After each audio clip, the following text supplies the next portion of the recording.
Why are you not in Mass? Or just coming back from Mass? Having prayed to the baby Jesus to save you from COVID-19. What are you doing here? There's more important things to be done.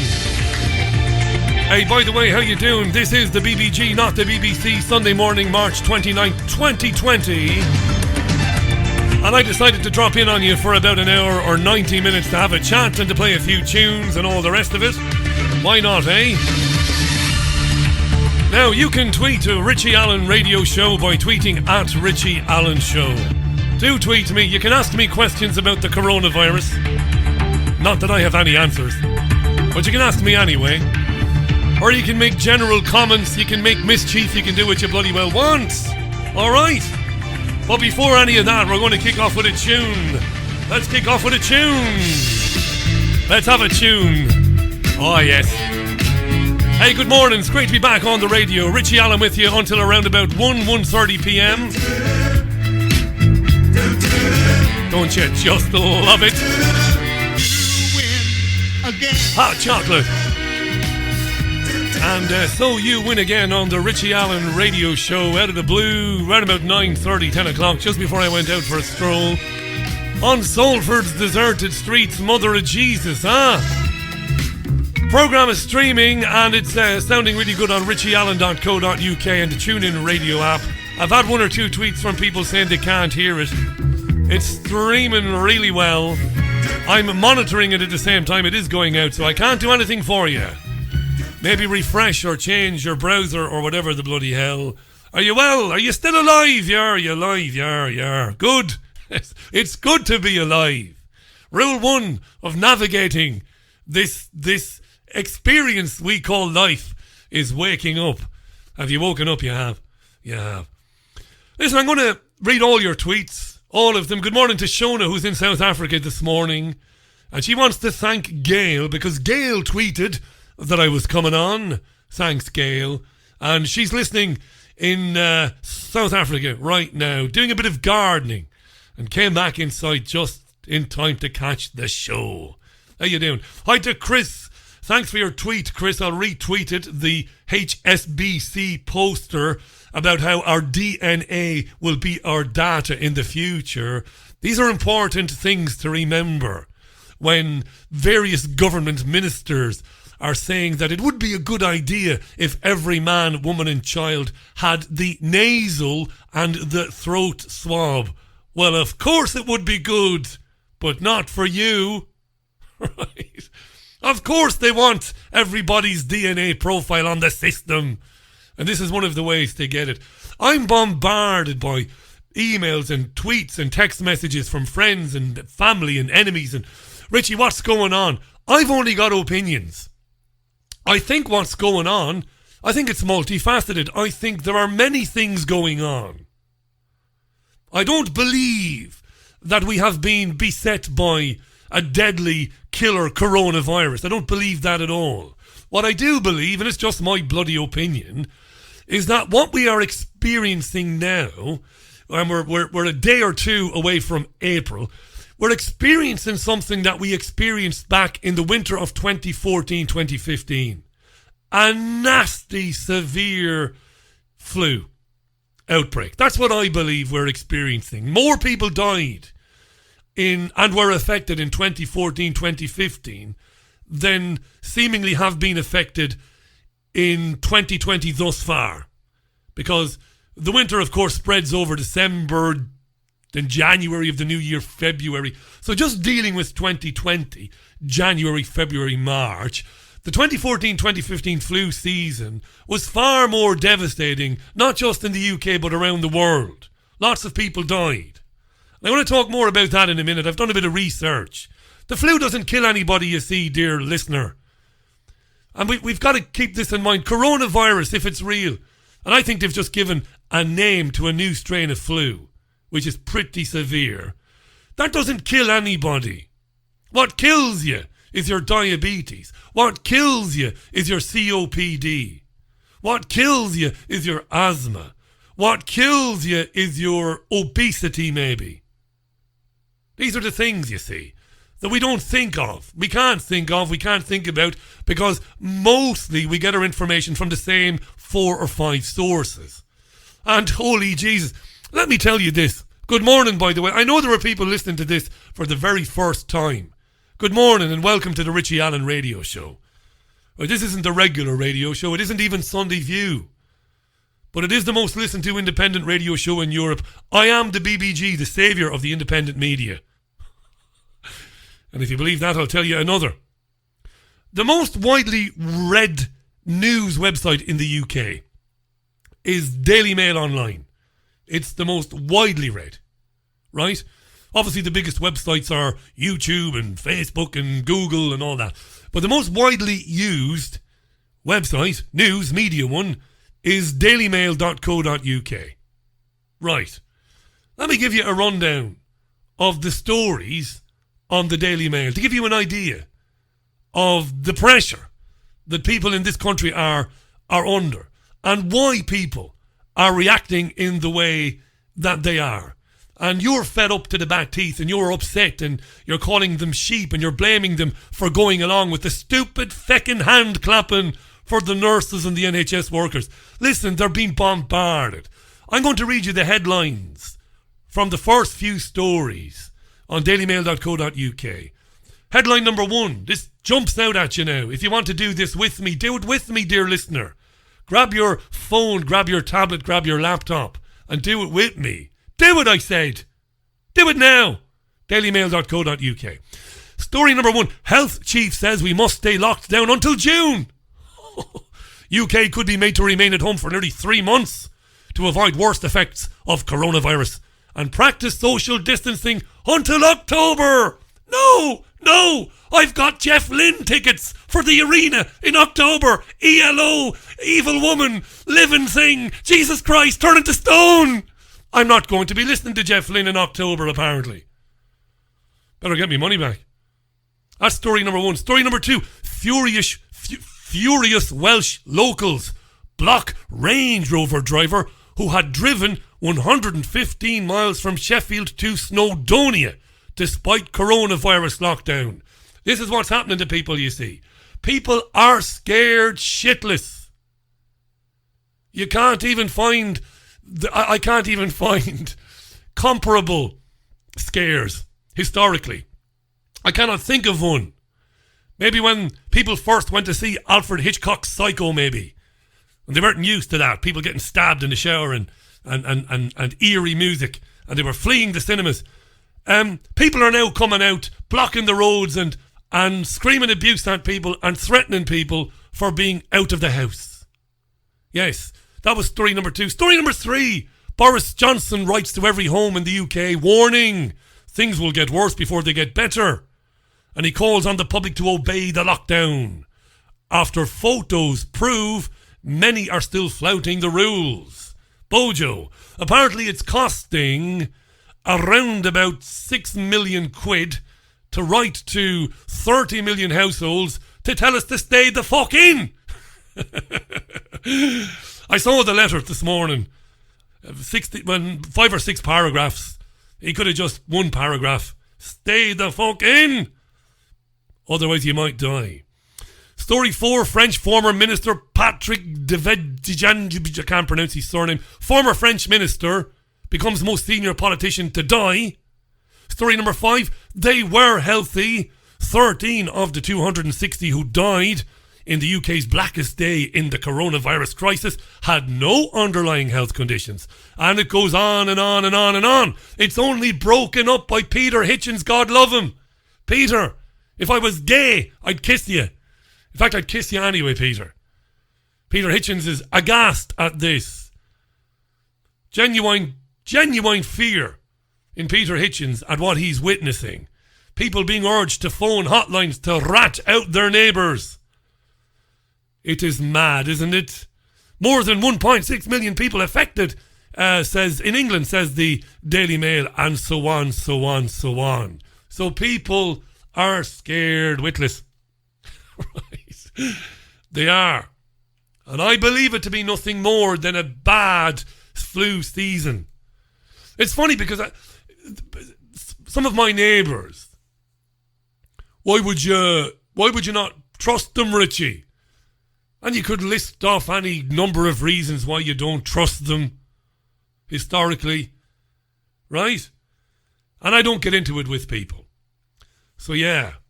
So those are the stories. It's the same on the bbc.co.uk. It's the same on skynews.com. Everything else hasn't taken a back seat. Everything else has disappeared. There is only coronavirus news.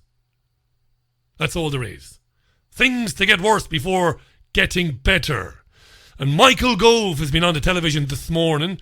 That would be Michael Gove, the cabinet secretary. He is the Chancellor of the Duchy of Lancaster. I don't know what any of that means, but he's Michael Gove. And he's been warning today on Sky and the BBC that the lockdown is going to be for a significant period. Now, I won't bore you because I said I would play a few more tunes than I ordinarily would. And I also said, didn't I, that I would read out your comments.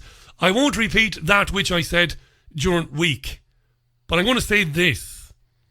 The economic cost or implications of what these nutcases are doing, we will see in the very, very, very near future.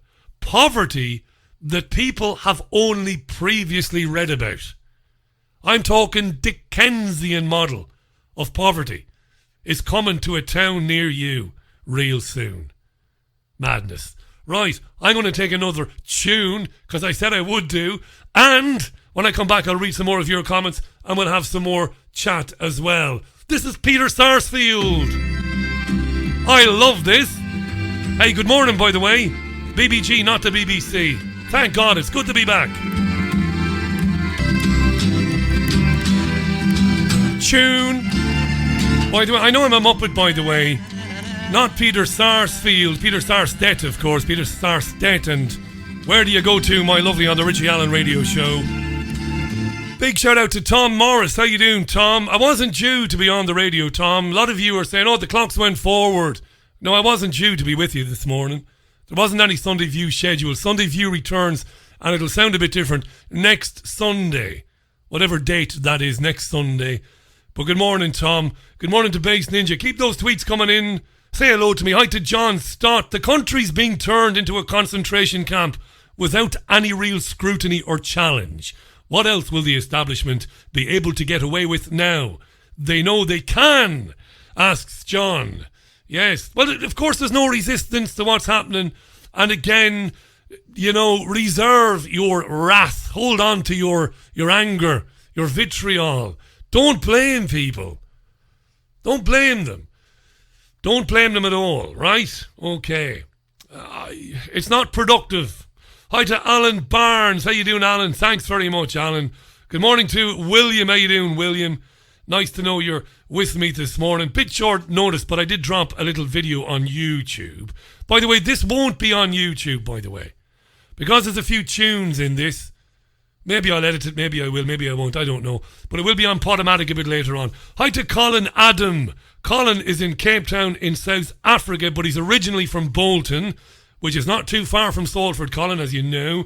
Good morning, mate, good morning. Good afternoon, I should say, to you in South Africa. I hope you and yours are well, and you're keeping relatively sane as this madness unfolds day by day. Let's hear Michael Gove.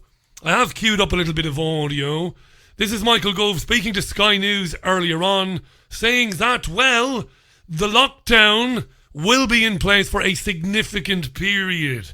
It's very important that we pay attention to this. Here is Michael Gove. I can't make an accurate prediction, but everyone, I think, does have to prepare for a significant period when these measures are still in place. And the response so far from the British people has been fantastic, as I say. I wish I could predict when this will end, but it's vitally important that at the moment and for weeks ahead that people maintain the strict social distancing guidelines that have been laid out. Date of the peak depends on all of our behaviour. It's not a fixed point, a date in the calendar like Easter. It is something that all of us can affect by our actions. We've managed to significantly increase testing, and we'll be doing more in the course of this week. The doctors, the nurses, the cleaners, everyone who works in our hospitals and in social care, they are the absolute top priority. Well, I'm glad he gave the cleaners a mention. I don't know about you. They have a hell of a time. The cleaners. So that's where I am.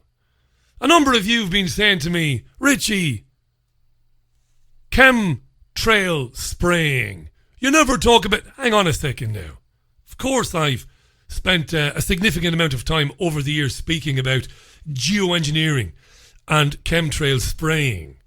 And I think, listen, let's just park modesty to one side just for a second, right? Let's leave modesty to one side. I think one of the reasons you traditionally listen to this radio program is I can't tell you, because I would be wrong, that the illness that people are experiencing, was dumped into the atmosphere on you and me and everybody else. I can't say that. I don't have any proof of that, but I'm prepared to consider it as a possibility. And the program has traditionally provided a space for people to discuss such probabilities and possibilities.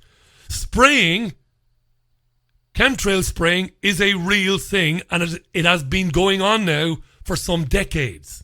This I know for a fact. So I couldn't possibly rule out, not for a minute, that, some nefarious agenda has decided through the atmosphere to dump on people a virulent strain of flu or some virus. I couldn't say no to it because it isn't preposterous. Now, to the people whom are queuing up outside their local supermarket and they're obeying the 2-meter rule and are reporting on their neighbours online because they are genuinely terrified of the virus, those people are in the majority.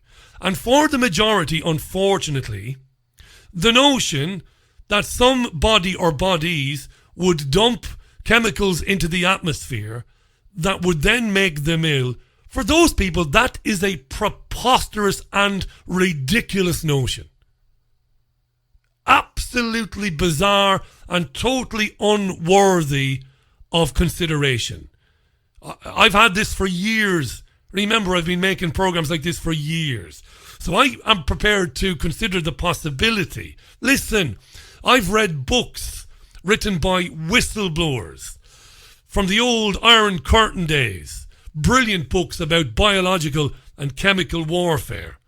And factories where you have very, very capable scientists, men and women, devising and growing cultures of the most devastating microorganisms that, if they were to be released into a city, would kill people within a couple of days. Fact. Every country in the world spends a significant amount of money developing biological weapons. So of course it's possible that in order to provide the reason, in order to get the public to go along with a total change in the way they live, that somebody has decided, yes, let's make people pretty ill. It's also possible that this is, as I said earlier on, a flu strain similar to that of 2014, 2015, which was pretty deadly. You've got to remember that. The very outset, when we heard about this virus very early on, they talked about it being a problem potentially for the aged, the very aged, whose immune systems are not what they once were, but also people with underlying health conditions.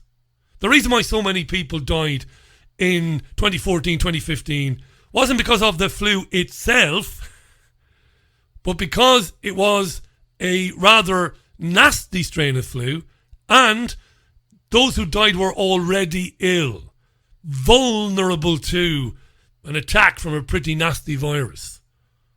That's what I reckon is going on. I said many times during the week, both on the YouTube live streams and to people whom I've encountered and who are interested in an opposing point of view, I have said to them, look at the reaction.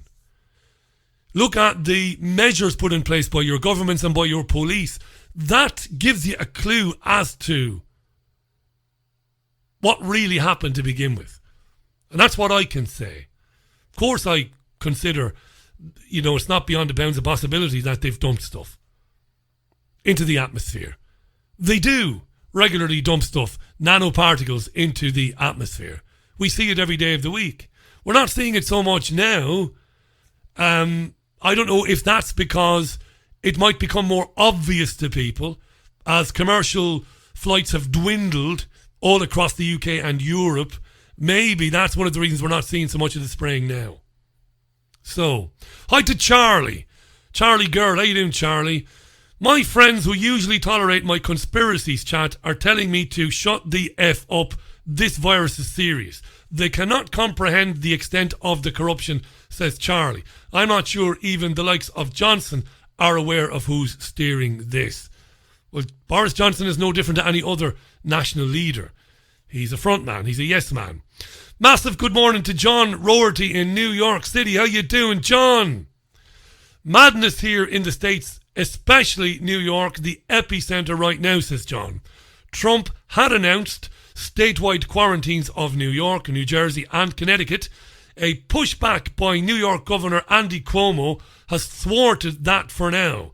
TV news media doling out heavy doses of the fear Kool-Aid. TV news media doling out heavy doses of the fear Kool-Aid. And that's what we have seen here in the UK and in my country, Ireland. I wonder if you got a chance to speak to the average man and woman. Now, when I say average man and woman, I'm an average man and woman. When I'm an average man, average bloke. I live in a community. I live in what used to be a housing estate. And I'm no different to anybody else. Go about my business. So I'm an average man. So if you said to the average person, ask them to describe the media, to explain what it is they think about the media. And I think that today in 2020, I think most people believe that the media reports the news. If you asked people at random, if you did a vox pop, if you took a microphone into a town centre and asked people to define the media, I think most people would say, well, the media reports the news. That's what people believe. They believe that the media informs them about current events without passion, without prejudice, objectively. That's what people still believe in 2020, despite all evidence to the contrary. Despite the media admitting themselves, post the Iraq war, that they had not only fallen asleep at the wheel, but they had let people down by not challenging the US and UK governments about their reasoning for bombing Iraq. They apologised for it and said they would never do it again. The Guardian wrote a letter. Despite that, people believe that the media reports on a set of facts. And if you get somebody who reads the newspapers, who's maybe a bit well read, that person might say, well, the media, the newspapers, what they do is they report on a set of facts and they provide comment from various parties. They ensure that all angles are covered, and it's up to you, the reader, then to discern what it is that you want from what you've read. People believe that shit to this day. They believe it, despite all evidence to the contrary. The media exists and exists only to sell the establishment agenda, to sell it. You will not be able to find, and all of the programmes now are archived. Every news programme on the BBC is archived on the BBC iPlayer. All of Sky News is archived on YouTube. No presenter. And this is what's driving Peter Hitchens mad, God love him. I reckon there's a real awakening going on in the mind of Peter Hitchens. No television or radio presenter is challenging government ministers about the extent of the power grab and the attack on civil liberties that we've seen in recent days. The presenters, and I played you some audio on the YouTube live stream earlier this week, people like Kate Burley, are goading the ministers, encouraging them to be more fanciful in the projections and in the language they use. Remember Burley goading Michael Gove, saying, go on, shock them, tell them that hundreds of thousands will die if they won't stay indoors. She was the fucking presenter. That's what it does. We're back to don't blame people. They're terrified. And if you think people are terrified, their children are shitting themselves. I speak to some of my neighbours who have children, and people I meet every day in the park. The kids are absolutely scared witless. Why wouldn't they be? So it's mad. And Michael Gove is saying the lockdown could go on until October. Hi to Paddy O'Hare. How you doing, Paddy? Musician, pal of mine, and a former presenter at Fab Radio. What an effing madhouse we are in right now, says Paddy. We are. And they're saying the lockdown's going to get worse. It's at 26 minutes to 1. It is the 29th of March. This is the BBG, not the BBC. My name is Richie Allen. I've got another tune, and I've chosen this one with the future Mrs. Allen in mind. This is Baccarat. No rhyme or reason to how I choose my tunes, you know. Now, when this is uploaded later on to Podomatic, it probably won't be on YouTube later on. So you're going to have to share it Podomatic way, if you know what I mean. All right. You are with Europe's most listened to independent radio show. My name is Richie Allen. Sunday morning. And I'm delighted to be back with you. I'm back tomorrow at 5 o'clock, Monday to Thursday. The Richie Allen Radio Show live at 5 o'clock. That's tomorrow. But for today, I'm not going anywhere for a while. Plenty to still talk about. Yes, sir, I can boogie. That's Caroline's mother on the bass there, Monique. On the bass. Right, welcome back. Right. Listen, the Richie Allen Radio Show returns properly tomorrow at 5 o'clock. John Rappaport is among the guests tomorrow. John dropped me a lovely email yesterday. How you getting on, Richie? And I've got lots to say. I said, of course you do. He'll be on with me tomorrow. There will be other guests lined up during the week. Some of you have asked me to open the phone lines because you've got plenty to say about the lockdown. Your wish is my command. So maybe on Tuesday, around about 5:20, I'll open the Skype and the phone, and you can vent your spleen if you want. We can do that on Tuesday. Lots coming up. Hi to Jim Godfrey, who's loving the tunes. How you doing, Jim? Thanks for that, mate. And hi to Cranium Love Oil. There's a great Twitter name, Cranium Love Oil. Anyone I've tried to explain the Sky chemical operation, that have challenged the idea that the most staunch Labour supporters with no way... Right, I get you. You tweeted that really quickly. Cranium Love Oil. It doesn't read the way you meant it to read, but I get you. Cranium Love Oil is trying to explain to people, moderately, that the chemtrail thing is a real agenda, and it's been going on for many years.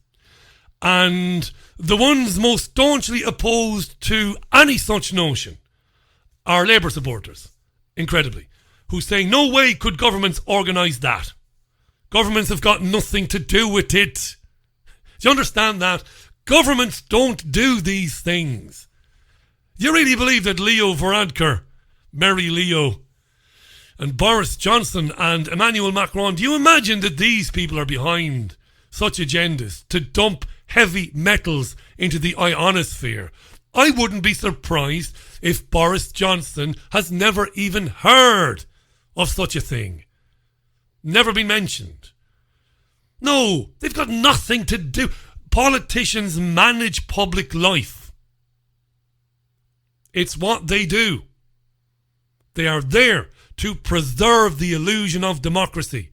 They are there. Their only objective is to convince you, ongoing, that you get the chance to shape your own destiny and the destinies of your children every couple of years. Because it is every couple of years. You got local elections which were suspended because of the coronavirus.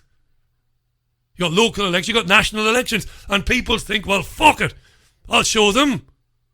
I'll show Labour this time. I'll show that Labour Party, which many voters did in the north of the country because of Labour's screwing around with Brexit. Many people said up here, right, I'm going to vote Tory. I will have to hold my nose as I do so, but I will vote for the Tories because Labour are an undemocratic party. They are trying to reverse Brexit. People believe, you see, and politicians exist to preserve that illusion. Yes, I can change how things will be, but of course they can't. It's one massive distraction from what's really going on. 19 minutes to the top of the hour. More news in a minute, but I tell you what, more tunes. Here's Tom Jones. Hey, why not? Tom Jones on the Richie Allen Radio Show. And I'll read more of your comments in a minute. It's hard to believe that I used to do that for a living, music programs, presenting music. I know it's hard, and I was well paid for it too. Tom Jones on the Richie Allen Radio Show, Sunday afternoon. It is now coming up for 16 minutes to 1. Yourself to it. Nothing wrong with a bit of dad dancing. Don't ever let your dad dancing be put down. Somebody said to me, this is true. I sound a bit like Fox News now. Some people. When I say somebody said to me, somebody really did say to me. Again, I'm out in the park. Why would they lie, Richie? Why would the media lie? And I said, well, the media is not lying. The media doesn't know. What do you mean? Well, I said we were told, weren't we, that in Madrid they have cordoned off a street and turned it into a temporary morgue because so many people died of coronavirus, in inverted commas, in the previous 24 hours. And the person I was speaking with said, yes. By the way, the person I was speaking with doesn't have a Scooby-Doo what it is that I do for a living. And I said, right. Can you be sure that the media has verified that? What do you mean by that? So where's the verification? Light dawns on Marblehead. A famous line from a movie called Cocktail. Light dawns on Marblehead. Oh yeah, I see what you mean. Exactly. It's taking it on face value.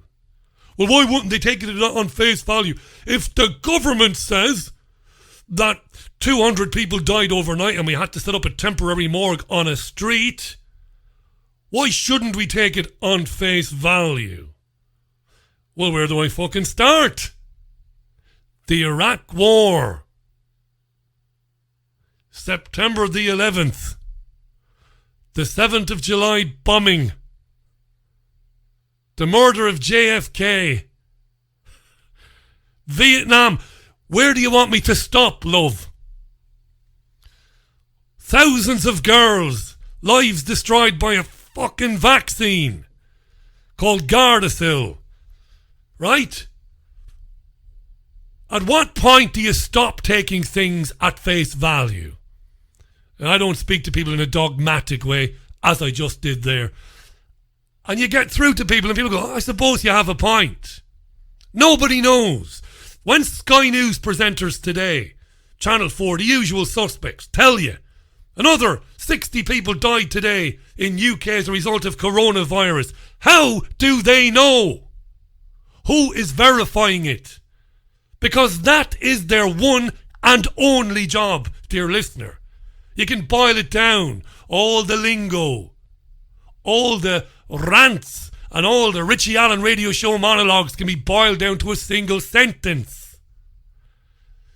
Their only job is to find out for themselves. But that hasn't happened in what we know as the media for many decades now. It doesn't happen. So they take a press release and they tell you that which they do not know to be true, which may be true. I'm not Nostradamus here, but they don't know it to be true. And they tell you it is true, and then they tell you that you must turn your life upside down. Lock yourself away. Scare the shit out of your children. Report your neighbours if you think they're going out too often. Be prepared to pay massive fines for being outside for frivolous reasons. Be prepared to be stopped by checkpoints and asked to explain why it is you are in your car. The very least the media is supposed to do is to verify if the stories coming out of Italy and the stories coming out of Spain are true. I don't believe them. Because they've been lying to me for fucking years. And it all comes out in the wash. So what do? You don't believe him, Richie, but you can't prove. Oh, of course I can't prove that so many people didn't die in Italy. Of course I can't prove it, but I don't believe them. There is no verification. You know, at the very least, the journalists could at least try to cross-reference lists of names. So the Italian health authorities say, 500 people died this week. I'd like their names, please. Well, we can't give you that. Well, you fucking can and will give me that information. I'm a national radio presenter or a national television producer. You will give me that information and I will go and try to find out to verify that those people are real. That's your job. It's as simple as that, because the stakes are that high. That's what you would say to your government minister, to your Secretary of State. As a senior journalist, you would say the stakes are so high, mate. You're asking us to submit to a Stalin-esque way of life, to subjugate, to prostrate ourselves out in front of you, give up our freedom entirely. So at the very least you can do is show me some definitive proof that it is necessary to do so. But that's not what the media does. The media repeats over and over again that you have to stay inside, that you must be locked down. You shouldn't be going to the shop more than once a day. And you know the Daily Mail, the Mail on Sunday, because it is Sunday, the Mail on Sunday is publishing photographs of people taken around the country, coming out of supermarkets yesterday, with items that the Mail on Sunday has deemed to be non-essential, shaming people through the pages of the national, the biggest selling Sunday newspaper, shaming people. No questioning of those people. No right of reply to the guy walking out of a supermarket with a lava lamp. Big story in the Mail on Sunday today. People going out to do non-essential shopping, coming back with a lava lamp, shaming people. This is where it's gone to. This is dystopian in ways that Huxley and Orwell couldn't have even imagined. Maybe the guy had a daughter whose birthday it was yesterday. Maybe she wanted a fucking lava lamp, maybe.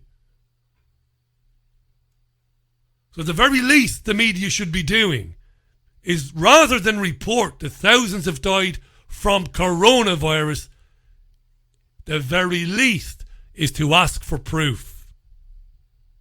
I personally won't go on the air with any information for you until I have verified it from two different sources.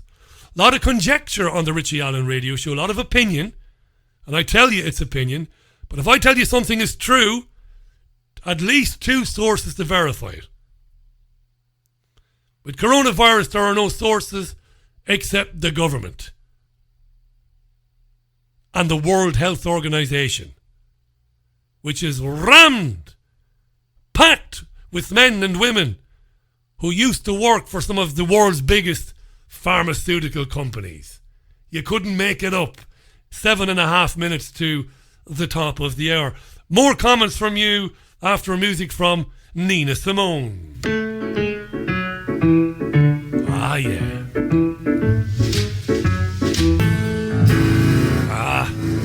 Nina Simone there. I'm going to play that for two ladies.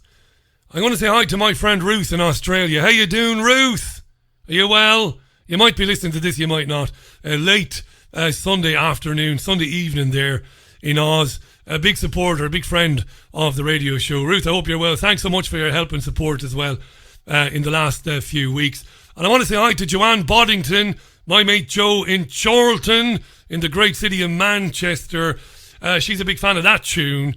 Joe's a real musician herself, a working musician. How you doing, Joe? Thanks for dropping in today. Hi to William in Scotland. William says, Richie, no, the only thing politicians manage is their bank accounts. And a number of you, including my great friend Jean Ann Crowley, who is listening in Connemara this afternoon, in the West, is a number of you are saying, how much will people take of this? And I think people will take as much as they are given. Now, I know this to be true. Salford, like every other city, is serviced by all of the big supermarket chains, is Salford. And in one of Salford's big supermarket chains yesterday, people were fighting one another, threatening one another over the 2-metre social distancing thing.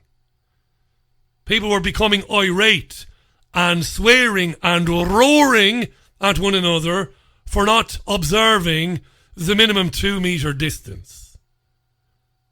And this particular supermarket had a couple of hefty Eastern European dickhead security guards who were walking around shouting at people to observe the distance as well. People will take whatever they are given because they are terrified. Because they watched Contagion, they watched Outbreak. They've been conditioned for years to believe that one day in the future there might be a disease that might wipe out humanity. They've been conditioned. This is what the great Jim Marrs... I can't talk about Jim Marrs without getting very emotional. So I'm not going to talk too much about Jim Marrs because I don't want to get emotional. One of the greatest people I ever had the pleasure to know. A genius. And it was Jim that did what I consider to be the most groundbreaking work on predictive programming. Prepare the people of the world for tomorrow. Prepare them today through that which they spend most of their time doing, watching television, watching movies, and that's about it. It's as simple as that. Prepare them for the possibility. You know? And that's where we are with that. Hi to David Stanford. People are terrified, screaming at one another. Imagine it. Roaring at one another. To keep back. Oh, Jesus. It'll eventually come to violence. As for the independent media, a number of you are asking me, well, what about the independent media? Well, in Peter Tatchell's latest piece today, in the Mail on Sunday, where he is expressing his continuing horror at our loss of liberty, as if we really had total liberty. Anyway, we didn't. But yes, it's worse now than it was 2 weeks ago, of course. And Peter is aghast at this. And he has opened up the discussion in his column today about the powers given to the government. And by the way, these powers were initially, as far as Peter is concerned anyway, a Health Act of 1984 to do with diseases, communicable diseases. Back in 84, they first legislated for powers to be given to the government to stop X, Y, and Z from happening, to prevent movement in the event there was a terrible disease out there that we were all in danger of getting. And Peter Hitchens in the Mail on Sunday today is talking about how soon before somebody in the government decides that it isn't very helpful for Peter Hitchens to be asking these questions. And it isn't very helpful that there are independent members of the commentariat. They're independent journalists, like yours truly, who are suggesting that there's something else going on. Hitchens is asking today how soon before they say this can't be allowed. Well, we're already here. The police, that is the Metropolitan Police in London, are petitioning the government as we speak for advice. Basically what's happening is the Met Police in London is having conversations with the Home Office, and Met Police senior staff, senior constables, superintendents, they want to know if they can stop people from using social media platforms to venture their opinion that something very sinister is going on. So you have the police now asking the government, listen, can we stop people from going on social media to say that this is some sort of psyop on the people of the world? Can we stop them in the same way that we have stopped people from suggesting that somebody born with a penis can't ever be a real woman? Well, the answer, of course, is yes. Yes, the Home Office will tell the police forces of the UK, the Greater Manchester Police, the Met Police, the police in Humberside, the police in Yorkshire. Yes, yes, if you believe that somebody's social media outpourings are indeed a threat to public order, yes, warn them and shut them bloody well down. Why not? Good idea, Chief Superintendent. Hitchens is talking today about journalists like him. There's a real commotion going on in the mind of Peter Hitchens, eh? You know, guys like Peter Hitchens, some of you have said today on social media, why, Richie, why? Why are the journalists silent? Why? Because they are mortgaged up to the tits is why. And they have children, and they have husbands and wives. They have responsibilities. When I meet Fleet Street journalists, which I do every now and then, I come across them online, or I meet them in the flesh, not very often of late, I don't hate them. I don't despise them. I don't want to punch them. That might come as a surprise to you. You might think, Jesus, why not, Richie? Because walk a mile in somebody's shoes before you cast judgment on them. Of course there are men and women like Peter Hitchens working for the tabloids, working for the broadsheets, and they are very uncomfortable with what they are seeing unfold in front of their eyes. But they know they'll be for the fucking long jump if they start ruffling any feathers. And you're mortgaged up the wazoo because you bought a 3-bedroom semi-detached in London and it cost you more than £500,000. And you have children, and you have a spouse, and you have a mountain of debt. Maybe you have student loan debt. You can't afford. And you might think, well, that's pretty shabby, but I don't. I understand it. I knew full well what I was doing when I left gainful employment to do this. I discussed it with the future Mrs. Allen, the oft mentioned. We didn't have any children then.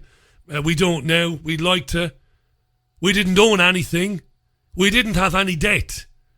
And I said to the great woman, I said, when I go down this road, it is over for me in the mainstream. But we could do that. There are people working now in the offices of The Guardian, of The Observer, of The Telegraph. They can't afford to do it. And you wonder why. And you see them as traitors. And I see some of you threaten them online and you say, oh, well, when this is all over, when we take our power back and we kick out all the tyrants, we're coming for the journalists. No, we're fucking not coming for the journalists. They're terrified as well. Terrified of being out in the street, you see. More music and then more comments, because lots of comments are coming in. Here's John Denver. Bit of John Denver for you on the Richie Allen Radio Show Sunday morning. I tell you what, my mate Joe Boddington, Joanne Boddington's got some memory. You got some memory, Joe. Joe says, Richie, this song reminds me of a Monty Python song which got withdrawn after legal advice. Do you remember? Of course I remember. This is an album by Monty Python called Monty Python's Contractual Obligation Album, which is released in... Right, I'm not going to Google it. I could Google it, or I could Bing or Yahoo it too, I suppose. But it was around 79, 80, thereabouts, an album that came out, and there were some songs on it that were fairly, well, deemed to be fairly offensive at the time, including a song called Sit on My Face. But they had a song called Farewell to John Denver, which saw one of the Pythons, I can't remember which one basically, taking off John Denver, singing Annie's song. And there was a part of the song that sounded like John Denver was being choked to death, I think. And there was a lot of trouble over it. So, without looking it up now, that's my recollection, Joe. But yes, Monty Python's Contractual Obligation Album, that's the one. That's the one. Good stuff. You're with the Richie Allen Show, the BBC, not the BBG. I'm going to be with you for another 10 minutes or thereabouts. I can't add very much to that which I've said. I've been reading your comments out as they've been coming in. Thanks to them. Gail, particularly fond of the John Denver song. It is a beautiful song, Gail. And John Denver is an amazing artist. I've been collecting vinyl again for the last couple of years as a hobby. And it's taken over my life. And I have been doing so because the oft-mentioned Caroline, French Caroline, that'd be my other half, a couple of years ago, she bought me a record player. She spent a few bob on a nice modern record player with a USB output capability and all the rest of it. And she also bought for me a couple of Bruce Springsteen albums, a U2 album, and some other albums as well. And she rekindled my love for analog vinyl music. And since then, I've built a stacking system, an analog stacking system at home, and I've taken great joy in shopping for vinyl bargains using various websites and stuff, and I've amassed, without spending a lot of money at all, it must be said, I've amassed a couple of hundred records that I love, vinyl, and I'm kind of getting into, isn't it funny, as somebody who's a big fan of so many different types of music and so many different genres, I'm kind of getting into John Denver. And I know there's not too much similarity between John and Johnny Cash, but also Johnny Cash, and getting some old vinyl, and I love it. And I'm kind of playing a lot of John Denver and Johnny Cash lately, and vinyl is a great thing. I know it's a great hobby to have, and I love it anyway. And I'm meeting a lot of people through my kind of new hobby anyway. Right, Bass Ninja tweets, considering that she's so pretty vacant, Priti Patel, the Home Secretary, is a fascist. I don't think the police will be refused any requests. This is the idea that police, and we know this because they've tweeted out as such, the police are looking for guidance. They want to be in a position to shut down people who are challenging the whole coronavirus narrative, because the police believe that, you know, people who are challenging it might be a danger to the public. Because an unsuspecting member of the public might hear a broadcast from maybe somebody like me, or might read Peter Hitchens, and might decide then, well, yes, it is a load of bollocks. Therefore, the public is in danger. Hi to Jim Rippey. How you doing, Jim? Thanks, Jim, for the kind words. Good to be back, mate. It really is good to be back. on radio, where I belong, with me big baldy head and me. What have I got for you? We talked about people being very scared and very moved and, very emotional. NHS workers. An NHS doctor called Goody Singh. She's a paediatrician. And she's been drafted in now to help adults who are sick with the virus. She says that there is a lot of anxiety among doctors and nurses. They are terrified. And they're not sure there is enough personal protective equipment. And when people cough, they are being told to close their eyes now. Strangely. Here she is, Dr. Goody Singh, speaking to the BBC earlier on. Goody Singh. Obviously, I didn't edit this, right? My name is Goody and I'm a paediatric doctor in London.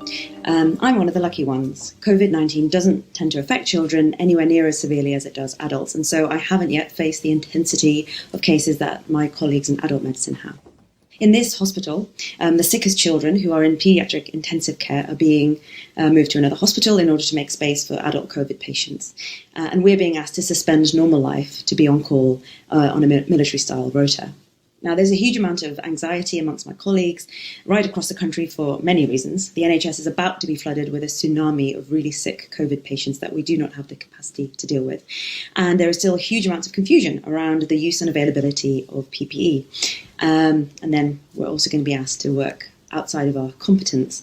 If you heard some of the reports that I'm getting from my colleagues who are treating adult COVID patients, you would be both heartbroken and utterly appalled.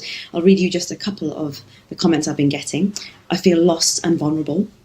The hospitals in London are overwhelmed. There is still a serious shortage of PPE. We've just been told to close our eyes when any patient coughs. We feel completely helpless. And this last comment, forget lockdown, the NHS is going into meltdown. The managers on the ground are desperately trying to make sure that they can provide a safe service for both the staff and the patients. But what I'm hearing is that there is a massive lack of clarity and guidance from higher levels in the NHS about how to deal with this crisis best. Yeah, and they're panicking.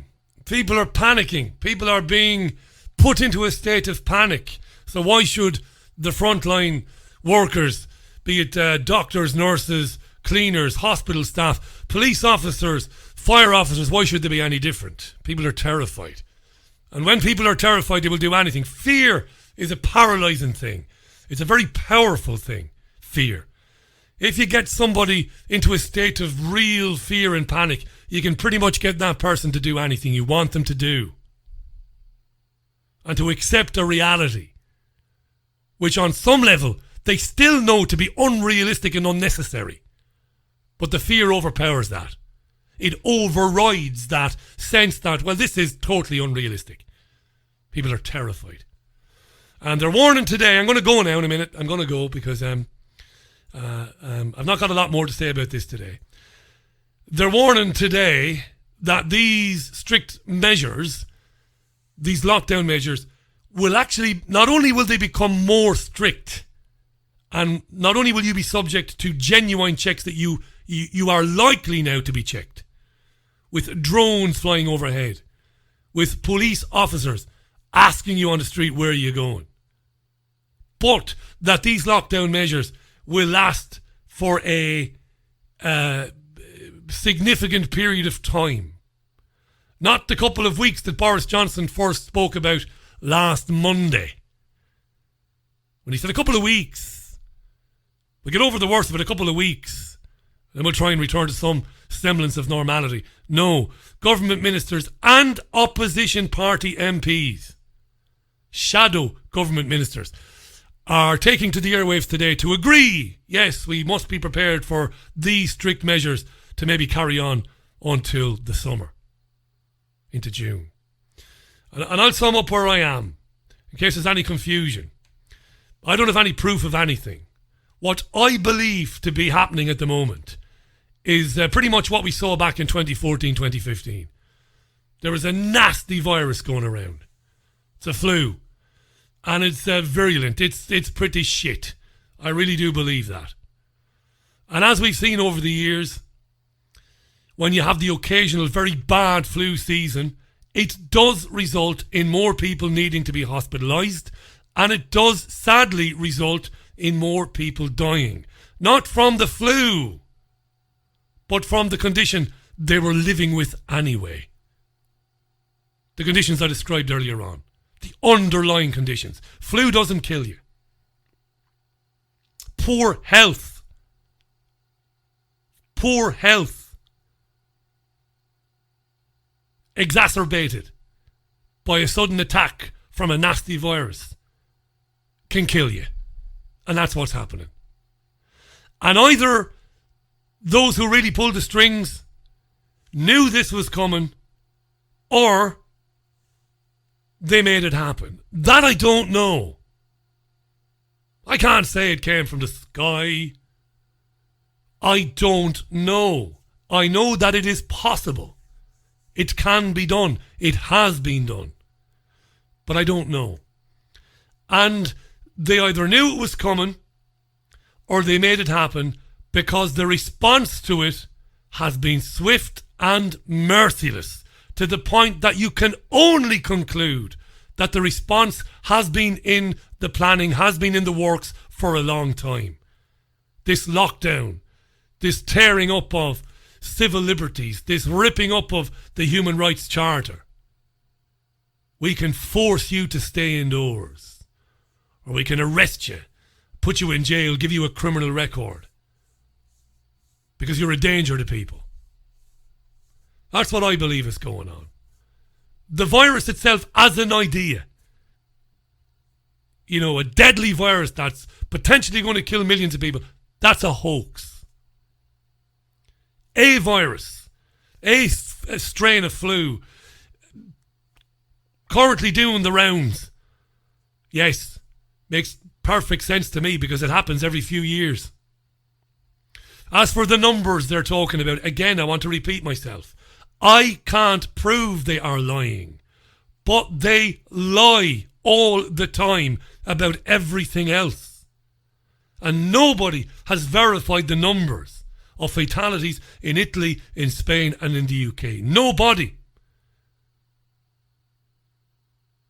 Your journalists regurgitate the press releases telling them that lots and lots of people died yesterday.